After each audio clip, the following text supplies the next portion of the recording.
Okay, fantastic. I want us to go straight into the issue. You have come out over the past week apologizing to many people, including E.J. Mnangagwa, General Chiwenga, and many other people. What is happening? What is happening is that I've realized, this COVID-19, we are locked up. We have got more time to think, to analyze our current life, our history. Then I came to a point of realizing that the problem in Zimbabwean politics is one word: polarization. So polarization, why? We are not doing smart politics in Zimbabwe. In Zimbabwe, we have got a political fight. It's a bloody political fight. A winner takes it all. So if I'm running for presidential election, I want to be a president. If I'm not a president, I'm devastated. Because we lack engagement. I've been fighting for a war in Zimbabwe. As Zimbabweans ready for war, Zimbabweans are cowards. We are cowards. People are afraid of war. People are afraid even to demonstrate. So, when you are a leader, you should understand your people, your constituency. My constituency of Zimbabwean citizens are people who are cowards. So, if you are leading cowards, why must you go to war? Thank you. Okay, a lot of people were inspired by you through the interviews that we did. You had a huge following. Are you not betraying the people? I'm not betraying those people because I don't need followers to free a country. I need fighters. Number two, I need party members or movement members. But the people who follow me are in the cyber ghosts. They support me spiritually. They support me, on social media. They don't support me physically. The Mugabe people, they freed the country because they were supported physically. People were joining the movement, ZANU-PF movement, guerrilla movement, physically. People were leaving cows, goats. People were leaving their wives, their kids to join the movement to Mozambique. We have got a generation of cowards who are warriors on social media. Okay, so we have seen you with Kennedy Mandaza of ZANU-PF. Yes. Are you planning to join ZANU-PF? Okay, I'm happy that when I appear in that video with Mandaza, whatever I am saying, people, they ignore it. They see the picture of a ZANU-PF person. Whatever the person is saying and whatever I'm saying, people, they ignore that. Why? Because we have got two narratives in Zimbabwe: the narrative of MDC and the narrative of ZANU-PF. In between, there's no space. I'm in a space which is in between. I want to think. If we can't fight ZANU-PF, then we should engage them because they are in control of our lives. Zimbabweans are not ready to fight. Whoever is saying Tinashe betrayed or sold out, that person is a liar. Because that person, wherever he is fighting for liberation on his cell phone. That is nonsense. Okay, but are you going to join ZANU-PF? No. In the content there, I'm pushing for engagement. I'm pushing for depolarization of Zimbabwean politics. People will see me with other people who, for example, I can even mention on record. Today I was doing all the moves possible to reach out to some comrades who are not in ZANU-PF, some comrades that I've also insulted, who are not members of, even MDC people. People are going to see me with MDC leaders, me apologizing. So even in my apology, I apologize to President E.D. I apologize to Nelson Chamisa. People are ignoring that. They just want to be interested in ZANU-PF. I'm not going to join ZANU-PF now and forever. Okay, but you cannot apologize in private when you say the things in public. How are you going to address the situation in public? There are so many people that you said a lot of things about. Okay. Remember, when I'm apologizing, there are some people who would agree to a public apology, like maybe we stand together, like Mr. Mandaza. I applaud him. He's a comrade. There are some people who doesn't want to be seen in public. I apologize telephonically. And remember, some maybe 98% of the people I need to apologize to, they are in Zimbabwe as we speak. And there's COVID-19 lockdown. But Mr. Mandaza happened to be in Johannesburg, and I stay in Pretoria. So we are allowed by the level 4 lockdown to travel within the same province. Hence, I had the honor to meet him physically. Nelson Chamisa is in Harare, and South Africa doesn't allow now for anyone to travel to Harare. With the level 4, doesn't allow that. So okay. I'm still need to meet Nelson Chamisa. If he gives me the permission, I want to meet him. I still need to meet Madam Coupe. Some maybe would allow me to do Zoom apologies or Skype. It's ongoing, but obviously I started with ZANU-PF. ZANU-PF are in power. ZANU-PF are in control right now. So you obviously you start with the ruling party, and then I go to other people. So I'm with depolarization. It's a movement. I want Nelson Chamisa to sit down with me or having coffee. I want to have dinner with the ED. I want eventually my dream is to create a dinner, whether it's Sheraton Hotel or Mikos Hotel, where all the leaders will be gathered to have dinner without talking politics. Okay, so let's start at the people that you have said a lot of things about. General Chiwenga, Idi Mnangagwa, Chigumba, Chief Justice Malaba. I can name a lot. Yes. Makone family, Thokozani Coupe, Nelson Chamisa, Tendai Biti, Watchman Mube, all these people, you have named them for one thing or the other. True. Are you going to withdraw your statements? Should we, as Gambakwe Media, pull down the videos? I'm not going to with you know, this apologizing is not meaning whatever was said at some stage or not was false.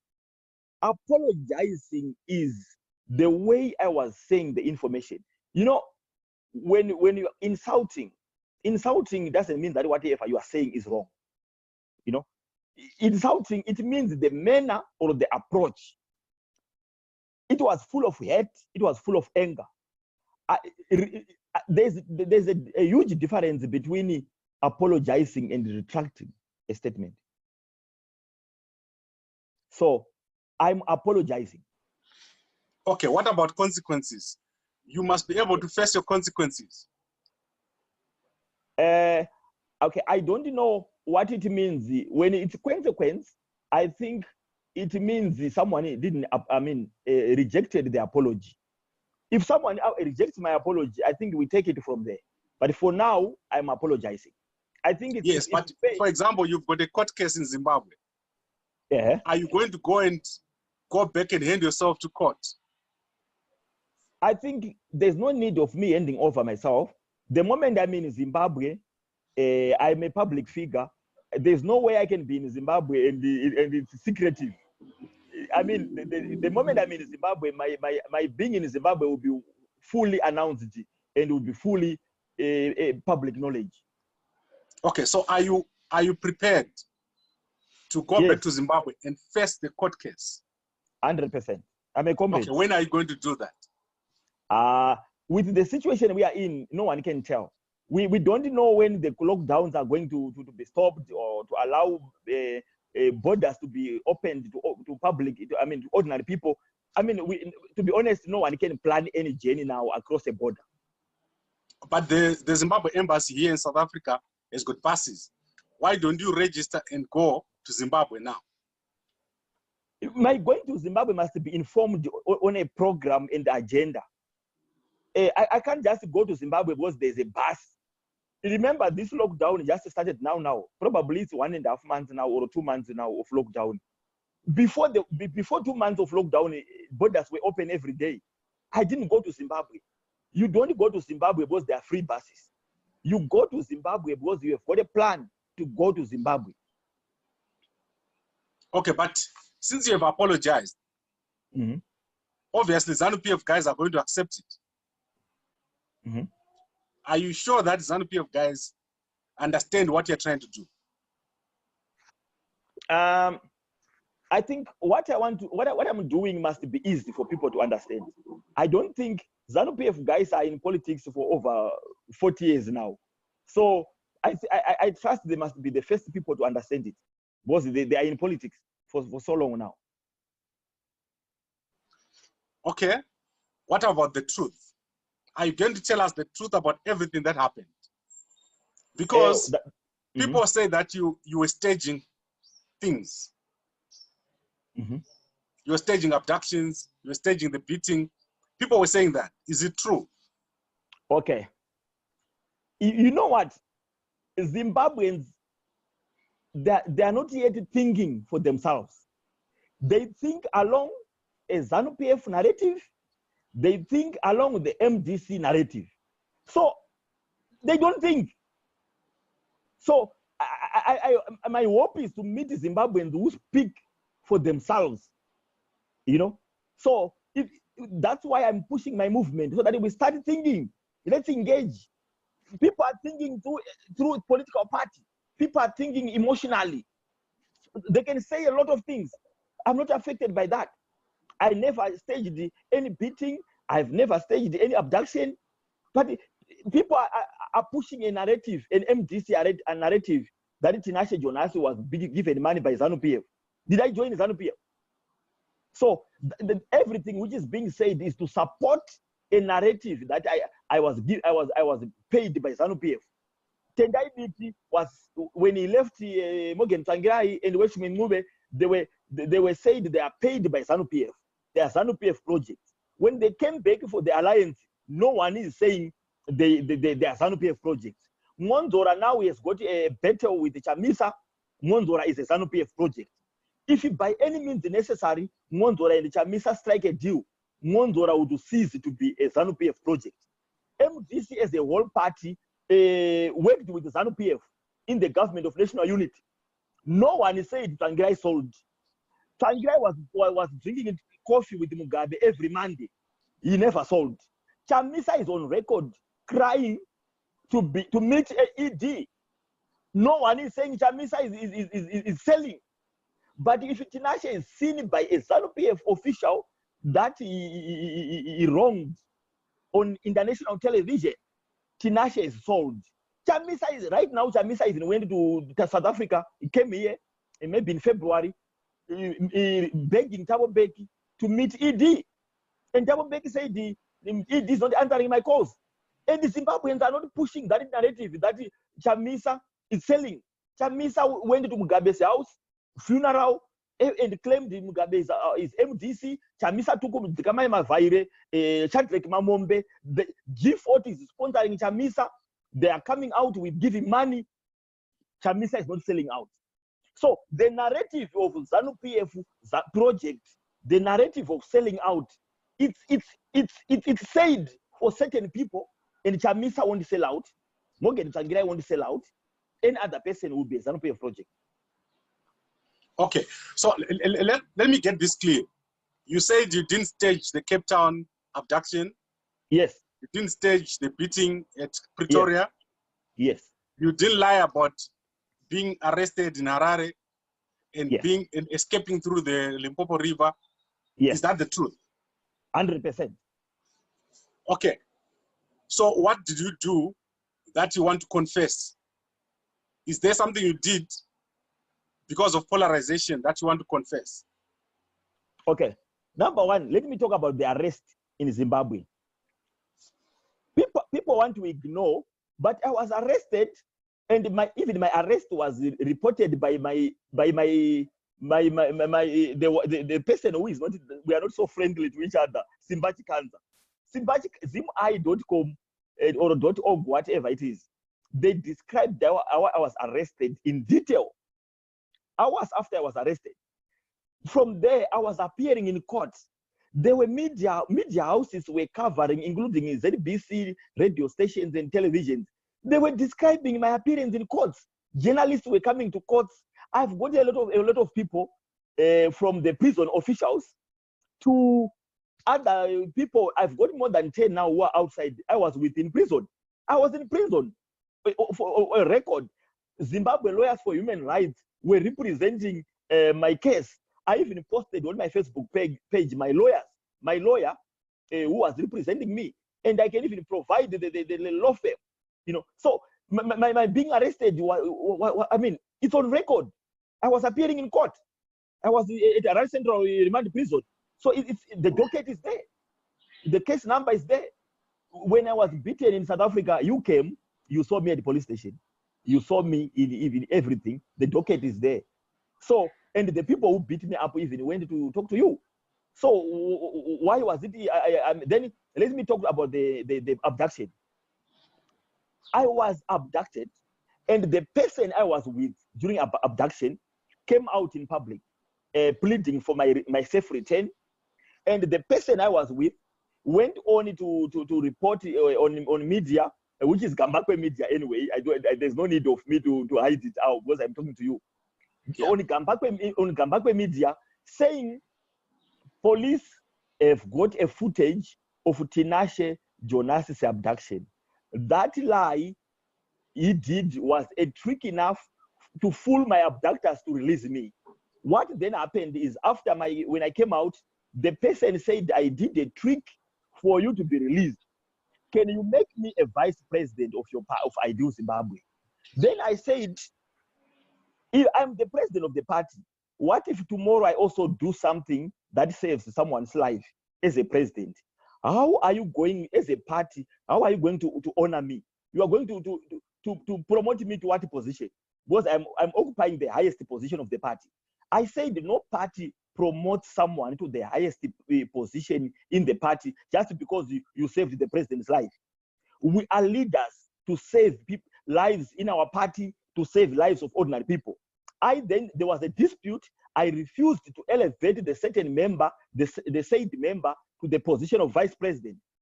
After that, the said member called for a 12th member round the table, and he called it, the said member is challenged in terms of education. He is challenged in terms of education. His intellectual capacity is low because he called a 12th member round the table meeting a congress.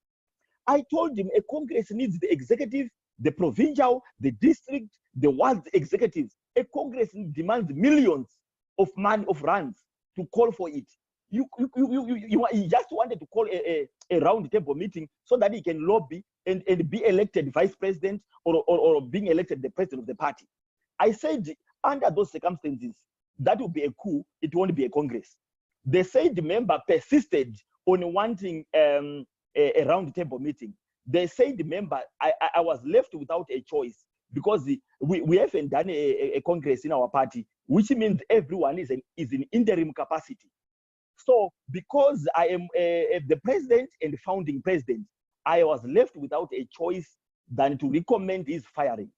When they said the member was fired, immediately he started issuing statements to the effect that the abduction was a fabrication.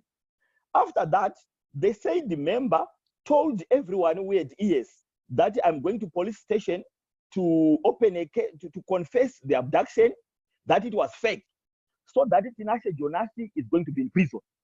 And I'm going to be a state witness.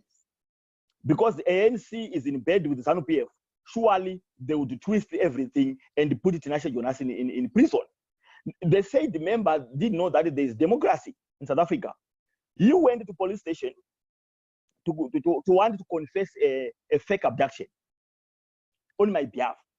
The police told him that the moment you confess a fake abduction, we are going to arrest you and only you, because you are the one who opened a police case. Tinashe never came to police station. Tinashe never opened anything. We are going to arrest you and put you in prison.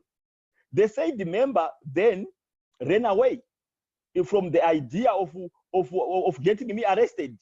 And you remember, I mean, Mr. Gambakwe, you were made to announce to Zimbabweans that the following day Tinashe Jonas is going to be arrested, and they said the member.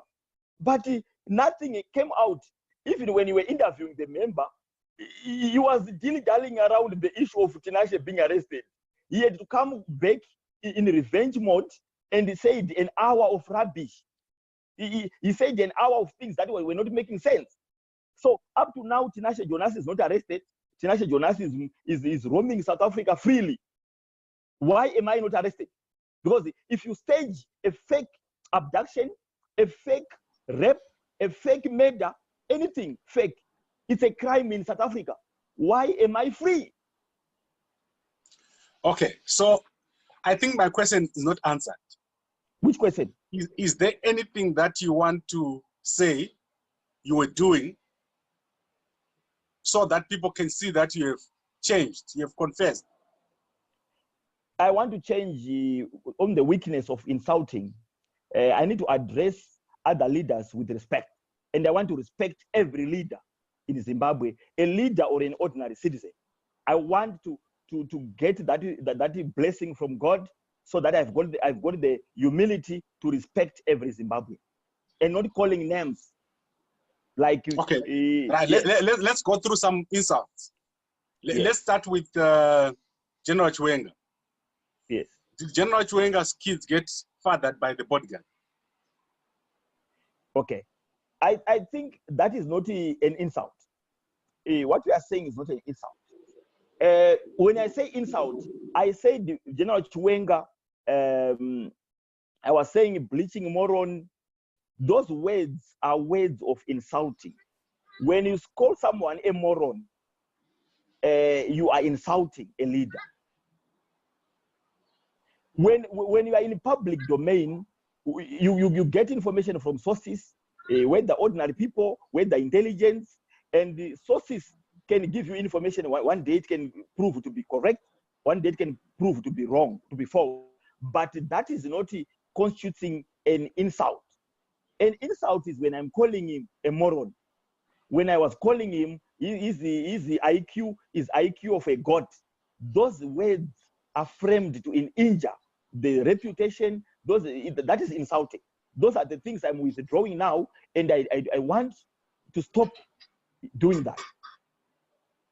Okay. Now let's look at General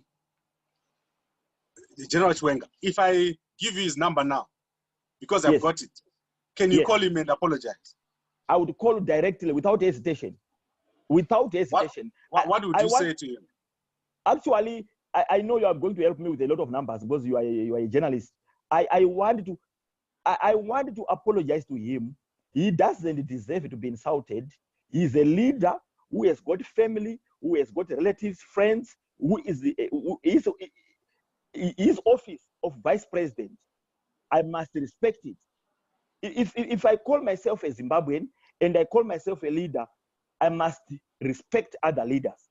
I have never shown respect to any leader in Zimbabwe. I want to change. Okay, so let's say I give you General Chiwenga's number. What would you say to him? I would say, comrade, I want to humble myself before you, and I've never respected you in my writing, in my speeches, in my interviews. I want to ask you for forgiveness, and I want to ask you for the blessings to give me a second chance so that I show you and prove to you that I would change and be a better person. Because no one told me that I'm wrong in insulting you and other leaders. But it was my time of lockdown, being alone, doing nothing, that I reflected who I am, who I was, and who I want to be. Okay, you also talked about the issue of HIV. You pinpointed a lot of people is having HIV. Yeah, I remember. How are you going to deal with that? You pinpointed General Chiwenga, you pinpointed Idi Mnangagwa. You said Idi Mnangagwa has got a child with Mtangwa's wife. All those lies. Okay. You are still confusing one thing here. Yes. Insulting is different. Insulting is using words which are derogatory. If I say to you, if I get a source that Gambakwe is tall, is extremely tall, and I describe to you as extremely or abnormally tall, while it's in reality probably you are even normal height, That's not describing someone or saying information about someone that you got from sources. It doesn't result in insulting. I mean, we are dealing with the two separate subjects here. Insulting is when I say Mr. Pardon is a fool. Mr. Pardon is a cockroach. Those words are insulting because purely you are not a cockroach. But when someone says Mr. Pardon is lying, that maybe is Ndebele, I get an information that maybe a Shona. Then I tell people that Mr. Pardon is lying, is not Ndebele, is a Shona. I'm not intending to insult you. In politics, in polarized politics, there's a lot of things. You can even remember Mr. E.D. himself. He was saying to opposition leaders, they are dogs. As long you continue barking while we are ruling. What barks is a dog. You remember also his ZANU-PF slogan is Pasine Mandu, meaning anyone who is not supporting ZANU-PF is an enemy and must be killed. Pass means you must be buried under the soil. So that is the polarization.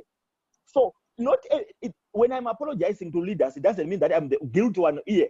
You know, last week leader Nelson Chamisa said I wanted to do a dialogue with ED, but I'm realizing he's a hyena. That's insulting, because ED is not a hyena. So when I'm apologizing to these people, it doesn't mean that they are saints. They are not also insulting. But I want to set a new trajectory that in Zimbabwe we depolarize the politics and respect one another.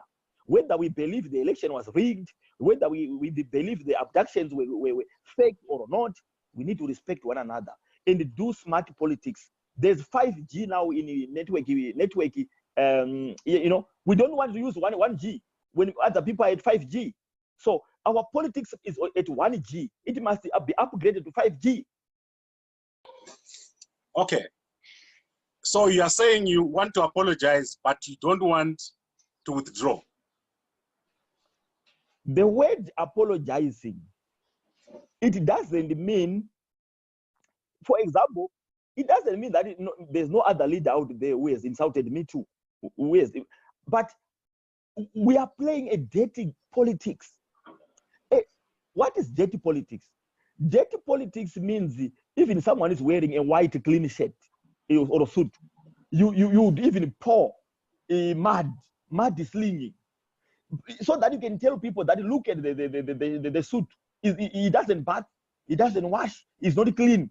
Yet you are the one who put the mud on the white suit. So that's dirty politics. There's abductions, there's murder, there's everything, there's witchcraft, there's propaganda. It's a dirty game. I'm coming out of the dirty game and saying, guys, let's stop. It doesn't mean that the guys I'm apologizing, they're innocent. They're not innocent. If they want to do litigation, then the game of litigation would come from everyone would be a victim, and then everyone would be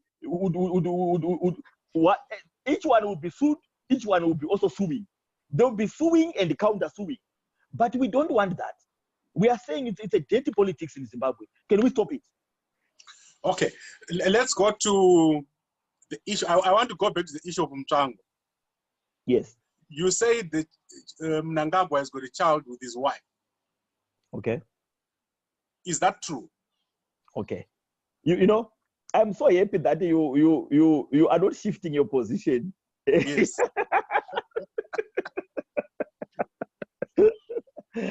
I'm so happy that you are growing to be you are now an investigative journalist and you are a prosecutor. You change words and come back. You know, I like that. I'm apologizing for insulting people. On record, 2 hours ago, precisely 2 hours ago, I was talking to Mr. Chris Mutangwa telephonically. And I was apologizing for everything I said to him, and his wife, his family. I apologized to Mr. Chris Mutangwa. Unfortunately, the wife was not around. Comrade Monica Mchangwa, but he promised to deliver the message to his wife, and he forgave me. So, and he never said your apology, I'm rejecting it, because he also knows as a comrade that no comrade is innocent in Zimbabwe. With our dirty politics in Africa and Zimbabwe, no comrade can stand out clean. But as a father figure, he forgave me because he knows I'm a young man who can make many mistakes. But what is important is the humility to come down and apologize. Okay, you know why I'm doing this? Mm-hmm. I want to pick the key accusations that you made, and I want to see where we are going to go with them. For example, take Teresa Makoni and the husband. Ian Makoni called you and told you that it's not true that his wife was sleeping with Morgan. Tokozani Kupe's people called you and said it's not true that she was sleeping with Morgan. I think you said a lot of accusations about a lot of other people. And the people said this is not true. And you did not apologize. So is it not important for you to go a bit further and also say where you think the people have told you it's not true, and reverse the statements and say, I don't know whether this is true or not? Okay. I think, okay. Let me say this. I'll give you an example of a soccer player. I'm sure you watch at some point in your life, you watch soccer or any other sport on TV or, live. Soccer players in particular, they do what is called the professional foul sometimes. Like they can even act like they're falling themselves and then fall on top of another player only to disturb him from scoring. It can happen. But some can even apologize. You can see when one is angry, maybe charging to the other can apologize. But it doesn't mean that the foul was intentional. Apologizing, it doesn't mean that what you're apologizing is false or it's true. Apologizing is the humility and then understanding to create good relationships. So you are putting me in a corner. I have said maybe 100 things or so. Some even turned out to be correct in a way that you know yourself. That some things I said came out correct. But when you apologize to people, you apologize to them unconditionally. You don't just say, okay, when I said 10 things to John, let's verify John. If 5 are correct, 5 are not. So now I'm apologizing for the 5 which are correct, and I'm not apologizing for the 5 which were. You are already creating a dispute with that person. When you apologize to someone, you need to apologize unconditionally, so that if they choose to take your apology, they will take your apology unconditionally. That's how you apologize. I've said things, and have you seen some? For example, I'm in court. General Chiwenga opened a case that I insulted him. Comrade ED opened a case that I insulted him, and the cases are in court. When I was in court, I was also defending myself and saying we can do DNA test. Mr. Chiwenga can come to court, and then we can examine his face and skin. I was doing that to defend myself. But when I'm apologizing, I'm not apologizing to be clever. I simply regret saying everything about them, and then when they take my apology, they take it unconditionally. We are not going to go in detail. What if other things I said to other people are correct? What happens? That means I won't apologize. If I said, Mr. Gambagwe, you are abnormally tall, and then it proves you are the tallest person in Zimbabwe, it means that I'm not going to apologize. That's not my intention. My intention is to say, whatever I said, correct or not, I'm here to say, let's play a smart politics. Let's depolarize. My campaign is to depolarize the political landscape of Zimbabwe, so that leaders, they sit together. The media is good. They create corners of sensationalism to make this story, to create another story. But help me as my brother, as a Zimbabwean.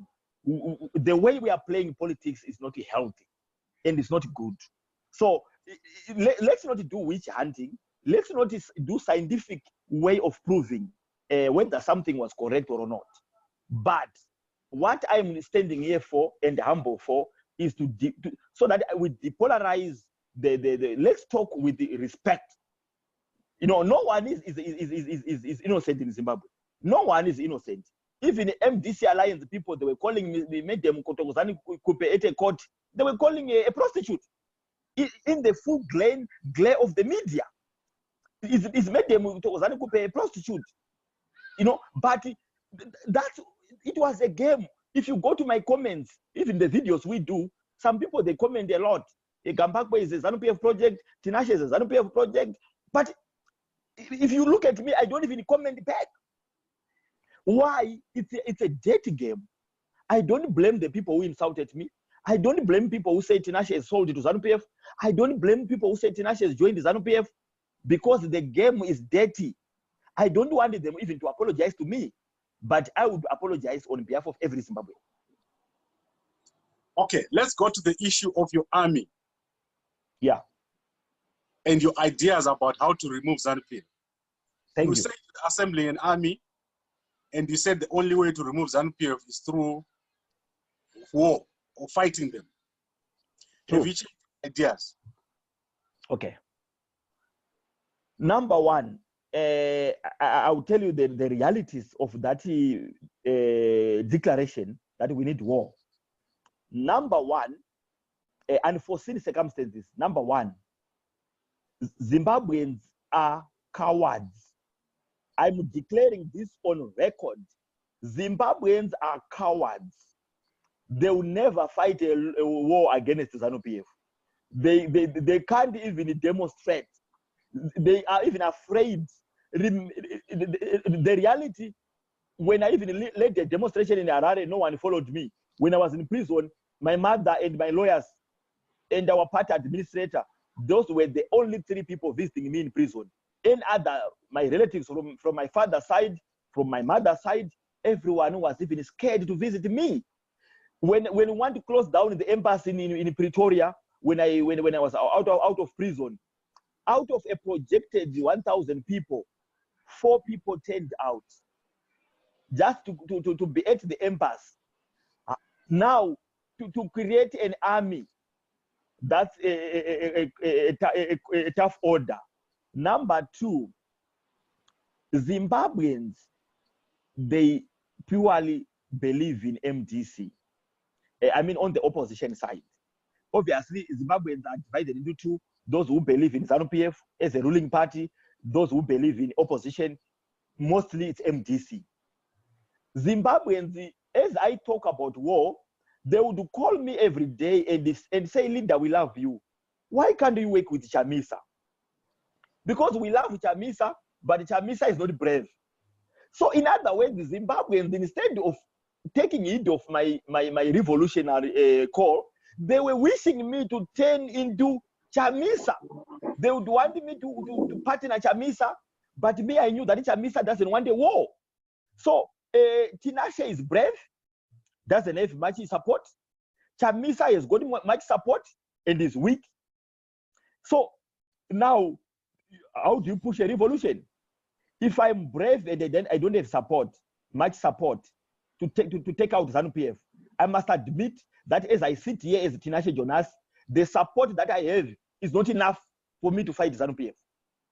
But okay, so let me catch you there. Yes. You are saying your ideas of war, you are withdrawing those ideas. You don't have any intention of fighting ZANU-PF. I wanted to fight them, but I don't have enough support, the support that Chamisa or MDC enjoys. MDC has got a good support that they can fight ZANU-PF. I don't have capacity because the people who support me, they support me spiritually on social media, not in real life. Zimbabwe, okay, but do you withdraw your ideas of war? I'm withdrawing. I'm now going for the engagement because you can't start a revolution with the robots, with the people who are afraid. Okay. So ZANU-PF, when they forgive you, one day they won't wake up and you put a knife to their neck. Thank you. I went to ZANU-PF to apologize with in good faith, with the good intention that even if we fight war, there's no guarantee that we are going to defeat ZANU-PF. I can even start a war and people die in Zimbabwe, and then I'm defeated, and ZANU-PF is in power. So the risks associated with the war, they are too much, and the war is barbaric. I don't want to I will never put my knife on ZANU-PF. I will never put my knife on you. I will never put my knife on MDC, to no one. Because why must I do that?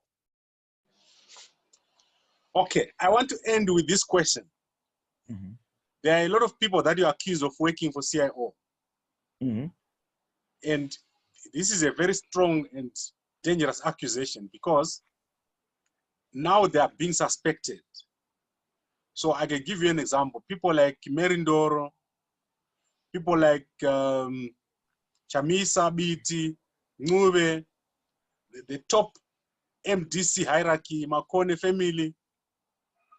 How do we fix that accusation if you don't withdraw it? Okay.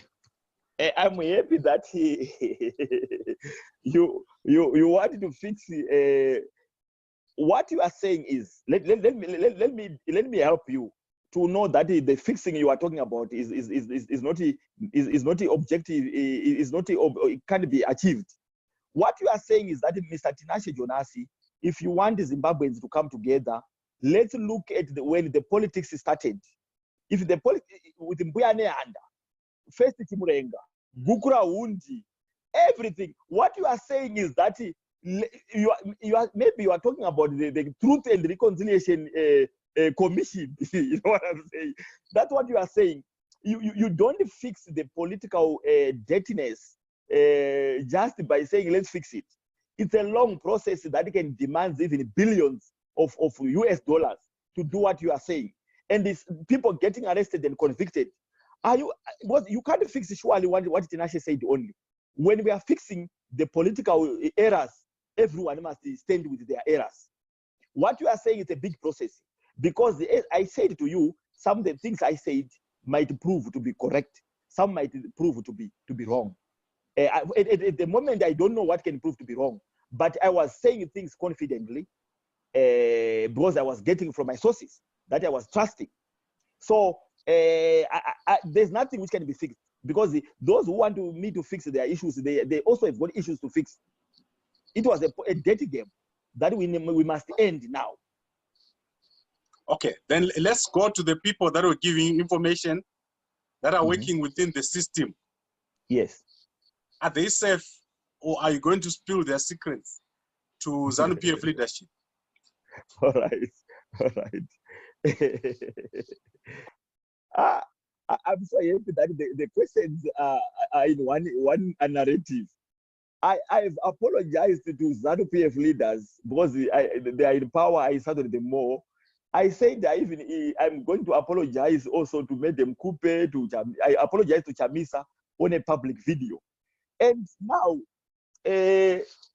so the apology is everywhere. By apologizing to ZANU, when I apologize to ZANU, I'm not saying I've joined ZANU. If I apologize to MDC, apology has got nothing to do with membership. Okay, I want to fix dirty politics. People who gave me information were not only from the system.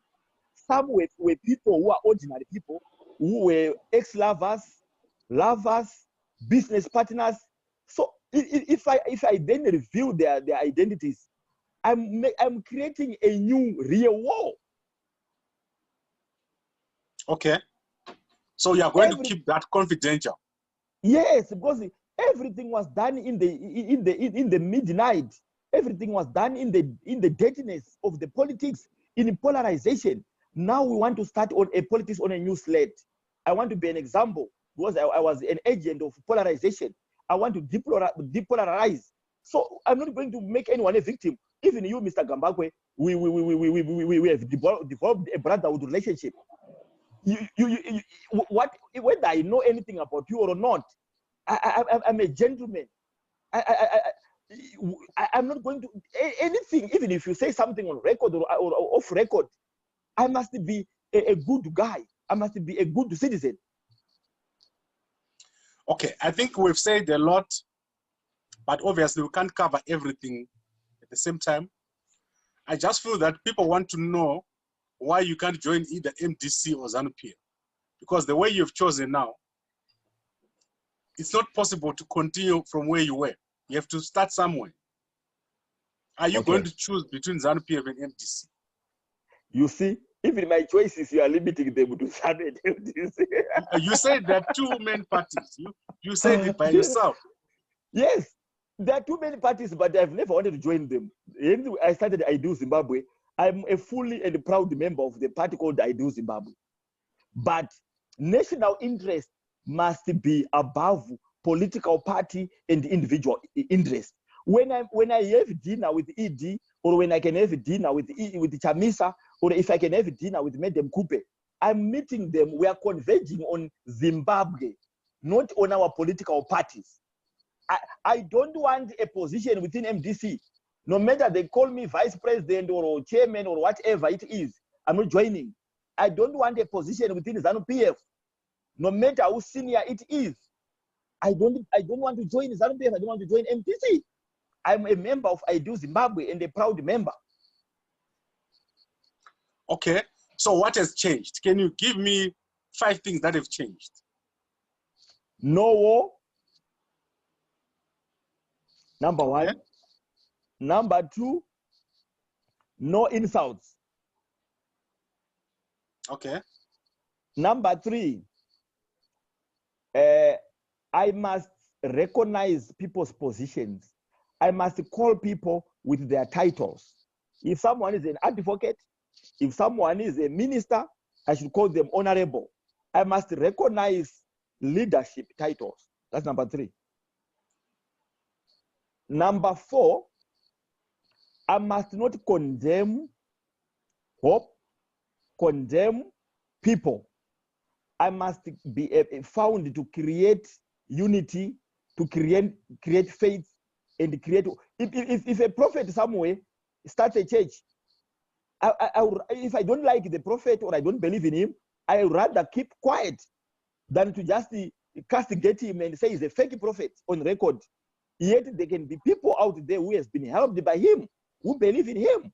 So by having different opinions of anything, mustn't make me declare on record. Okay, I think I can help with number 5. You're gonna need to go and face your charges in Zimbabwe. That is obvious. Because that is the last thing that when we see you facing your charges, then we know that you are really telling the truth. Okay. No, thank you for helping me. Yes. Right. I think we've said a lot. Is there anything else you want to say before we close?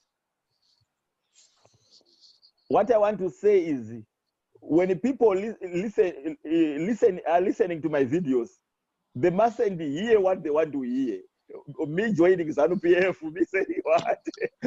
Those things are not in the videos. That's polarization. I want to urge Gambakwe Media followers, subscribers, and I Do Zimbabwe members and Tinashe Jonas followers to listen with a sharp ear, not to listen with a captured ear. Thank you. Okay. That's fantastic, Mr. Tinashe Jonas. It was a nice chance for us to discuss your change of heart. And I'll try to bring you back again very soon so that because I want to see you apologizing to a number of people. So today you've apologized to Mchangwa. Who else did you apologize to? No, I remember these are big people. Their numbers are not easy. I'm still trying to call Mr. Pugen. His number is busy. Yeah, I've been trying. Okay, so you apologize to Chamisa, to General Chwenga, to Idi Mnangagwa in public, but you also call them in private. Please help me with the numbers. No, first I apologize in private, because remember someone, it's not every person who would want to be on public platform with me apologizing. It's not everyone. some people, if what they are private, some people they would agree. So when I apologize privately, telephonically. Then when the person agrees to meet up with me, we can meet. If the person again agrees for me to shoot a video, then we do. Remember, someone can even meet me and apologize in person, but they might not agree for a video or a picture. Okay. Yes. So when a video is being done, it means the person has agreed for it to be done. Was I consult? And you never again come on Gambakwe Media and start making other accusations and insults. Remember, you are mixing two things here. Yes. I'm saying I will never insult. But if there's something happening in Zimbabwe and I've got sources and whatsoever, I'm not stopping doing politics independently. I'm not captured. So if I've got information that is for public interest and that is for the development of the country, I would say it out. I've not resigned from politics. I'm still Tinashe. But now my approach is whatever I was doing with you continues, minus insults. Words like fools, prostitute, or moron are taken out of my language. So my language is going to be edited so that I speak with respect. So what has changed is insulting words. But the game is on. I mean politics. Okay, Mr. Tinashe Jonas, I think you've answered a lot of the questions, and I'm very happy with the conversation that we've had. Thank you very much for joining me, and let's talk again within the next week. Thank you very much. Please supply me with the numbers. I want to apologize, and I'm also thinking, what can I apologize to you? Because I'm in the season of apologizing. No, my job is to provide information, so there's no need to apologize. Thank you so much. Okay.